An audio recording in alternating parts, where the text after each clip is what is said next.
Brad. I hope you caught that. Sunday morning. I am up already. I didn't sleep too well.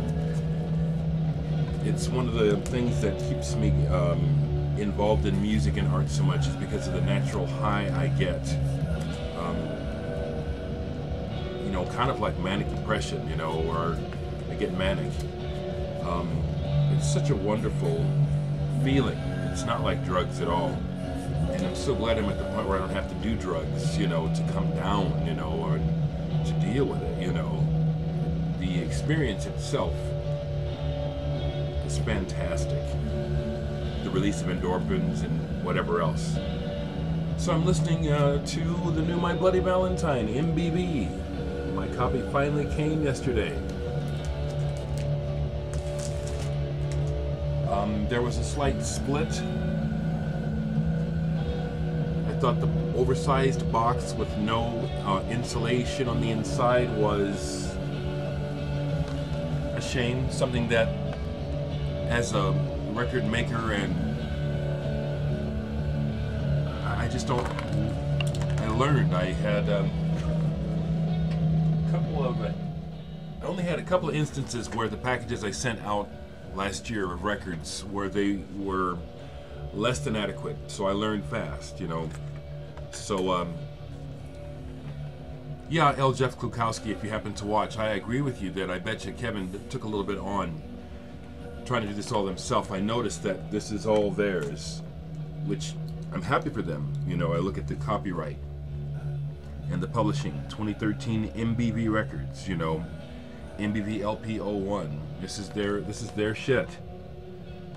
So I'm happy for him, for them, you know. Doing this, you know, is an undertaking. Couple other things.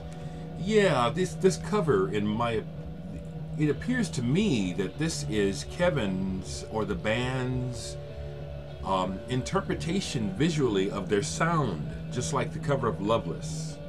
So while, in all honesty, I would have made the outer cover.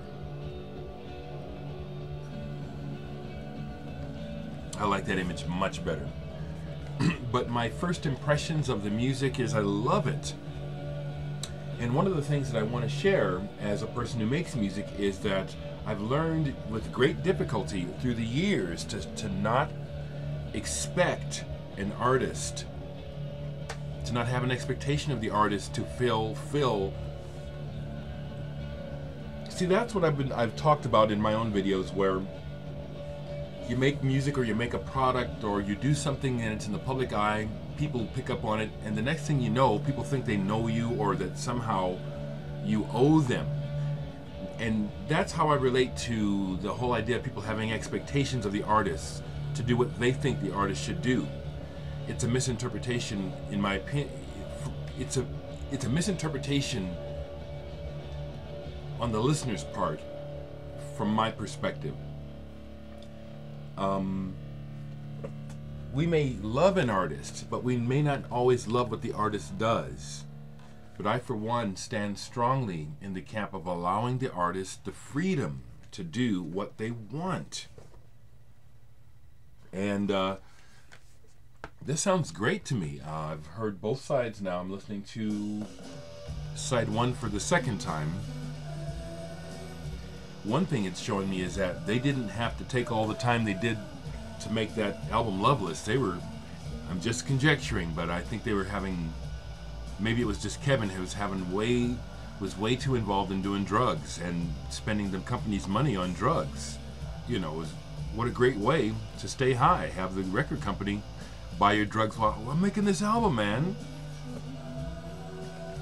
I would say that they could knock these bitches out anytime they want to, but again, I don't know.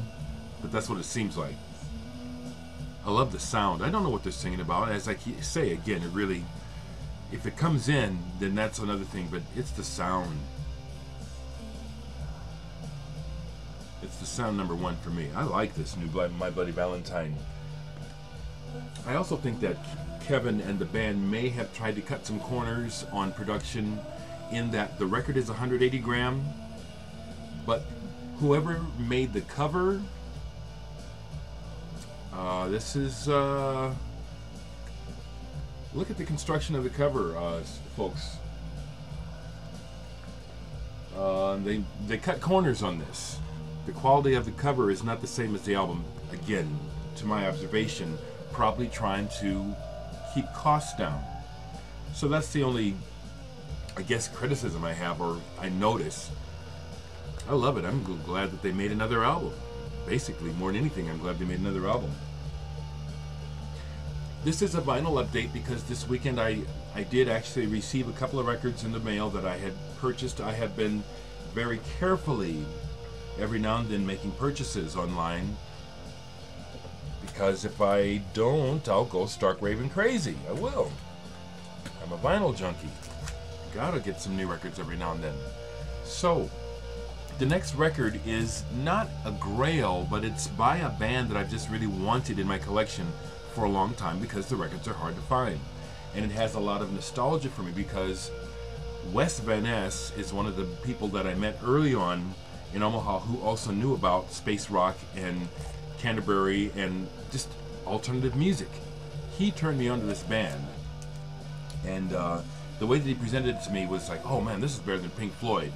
And in some ways I like some of their music better than Pink Floyd, but I finally got a Catharsis album.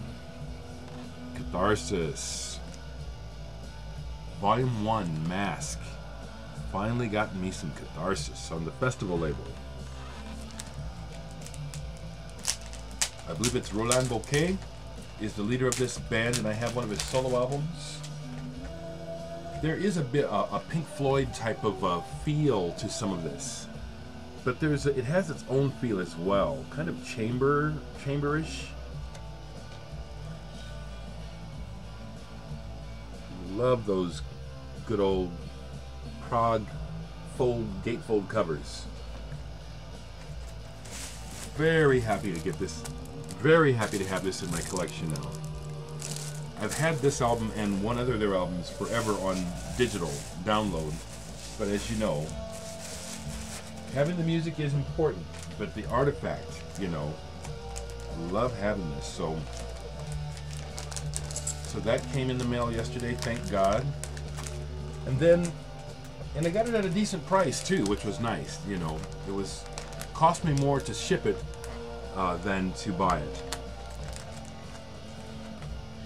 And now this I got for nothing, for $2, and it cost me $3 to ship it. But I was just talking about Clive Stevens' Atmospheres. Here's another one of his albums, Voyage to Uranus. It was sealed when I bought it. I haven't even played it yet. I just got it yesterday, and yesterday, as you know, was a busy day for me. But I wanted to show that I got another Clive Stevens album. Ralph Towner again appears on this. John Abercrombie is on this. Stu Woods on bass. And Michael Carvin on drums this time. So this will be fun to check out. Lastly, I'll call attention again to the event I did last night, playing with the Tatsuya Nakatani Gong Orchestra, and I bought the Gong Orchestra album. Listened to this last night. There's nothing like this sound in real life, but this is very wonderful. Very meditative, ambient, and psychedelic. Very cool, Anders, to know that a friend of yours has worked with him. I have some more English jazz to dig up, but I'll get to that, Anders, for you. And thank you, Anders, for sharing your knowledge about jazz. Great to see all the videos. Was just checking out Bostonian Reggie's video, buying some great records. There's a lot of love in the vinyl community. It's a fantastic thing that we're doing. It's fantastic. And I'll keep my focus on that. I'll keep my focus on the good that's going on here. There's good vibrations here, good people here. I'll say something kind of pretentious. This is the kind of activity that can heal this motherfucking world.